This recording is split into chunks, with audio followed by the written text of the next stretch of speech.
Cab driver come on, he turned up here in his taxi. He was sleeping in the back of his cab. Gambling addict, blown it all. Even his cab was rented, and he's like living out of his taxi, he's got his clothes all in his back of his taxi. 28-day program, into GA. 2-3 years down the line, you get a phone call from Florida. He hadn't seen his boy for 2-3 years because of his addiction. He's got his boy back. He's 11. It makes you want to cry, do you know what I mean? You know, he's down Disneyland. He said, Tone, I feel it, you know. It's brilliant, you know. It's just magical. Gives people lives back.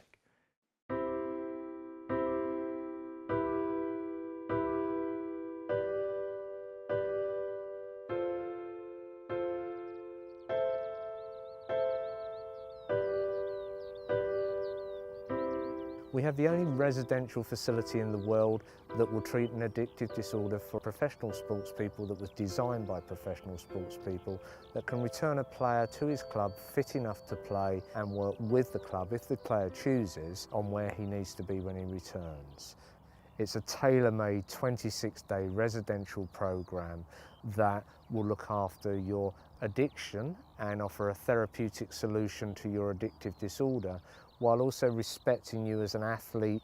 We believe that an addictive disorder does have 3 elements, and one of those is a physical element. One of those is about how I use my body and how I exercise. For a professional sportsman, that's an important part of their recovery. There's obviously the mental well-being and the psychological well-being that needs to be treated alongside that. I don't think we're here by mistake. It matches our purposes absolutely ideally. It offers confidentiality in a very serene and private place. It offers comfortable facilities. It offers access to a 5-star gym and an excellent diet, and it offers the anonymity that I want. I think the main thing about our environment, it is nurturing and it is safe. We have had players here from, you know, very elite clubs. We've had world champions here from other sports, and we've had players from lesser leagues or people that have stopped playing many years ago. And my belief that this place levels everyone to become the person that they want to be.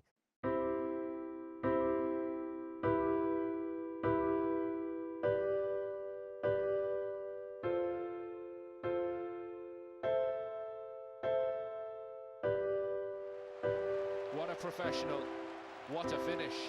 The man who has been through hell on and off the field. My mother-in-law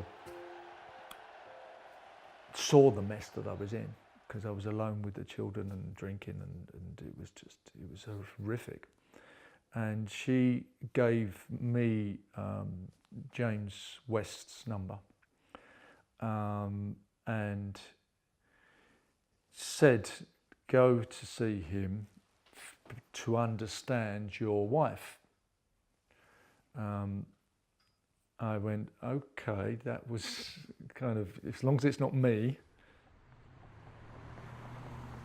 Maybe because it was opposite Ivory Fields and it was round the corner from the Arsenal, you know, that I didn't have to go travel too far.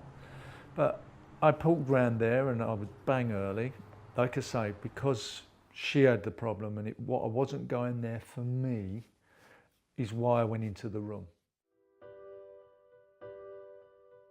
Very quickly, it wasn't about my wife, it was about me. First thing I said to James, and he always remembered, he said, James, I know how to play football and I know how to get drunk, but I don't know who I am. And he feels very emotional still, 21 years later. Oh my God.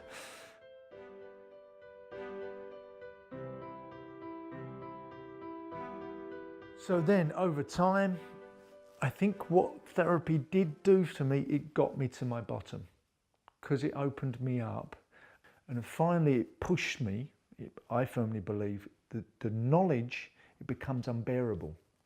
It becomes unbearable because you know what you're doing, but you're still getting drunk. You know, self-knowledge didn't get me sober. Self-knowledge didn't, it got me to my bottom. Hit the bottom, and as soon as they hit the bottom and you surrender, then the therapy for me gets you well. gets you stronger because you start to understand, yeah. We have over 100 therapists and psychiatrists and counsellors that are affiliated to the charity. We set ourselves a goal that a one-to-one therapist or counsellor will be accessible within an hour of any person that phones us up. Then we can assess with the one-to-one therapy what they need and what stages they need. They may need treatment, so in they come for treatment. If they have the treatment, then they go out again after the 28-day program.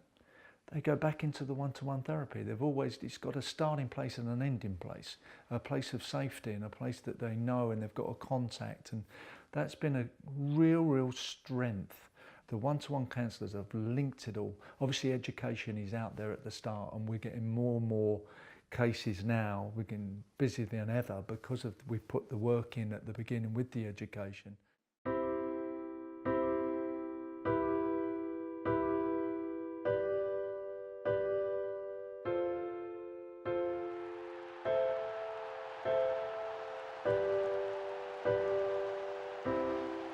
When you've played a few games, if you ever get to a point of being unteachable, that can be really destructive and really damaging. And that for me was a huge thing. I became unteachable, and it's something I put across to the players, never to be unteachable, because people were popping the warning signs up to me.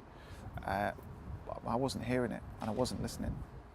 We have an education department because all of our other departments that offer residential treatment or one-to-one therapy would serve no purpose at all unless people knew that they existed. Sporting Chance has a residential clinic in a place called Liphook down in Hampshire.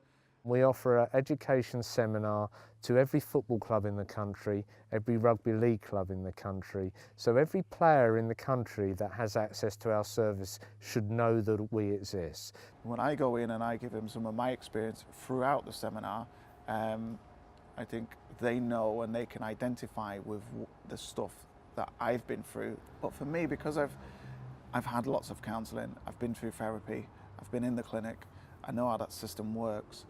I'm quite an open book when I go in there, and I think the education side of it can be quite raw, which I think the lads maybe, from the feedback I get from a lot, they quite like that it is raw. It's not coming out of a book. I'm not talking about my experience from a book. It's something that I had to live and paid the price. However, I wouldn't be doing this interview if I hadn't gone through all of that.